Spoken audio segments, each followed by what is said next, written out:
Kebakaran lahan hutan Gunung Ciremai di Kabupaten Kuningan, Jawa Barat hingga saat ini terus meluas. Tiupan angin serta banyaknya ranting pohon serta alang-alang kering menyulitkan petugas gabungan memadamkan api.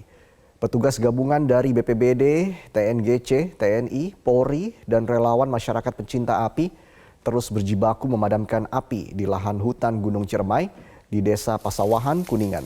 Api terus membesar, membuat petugas kewalahan memadamkan api dengan alat seadanya.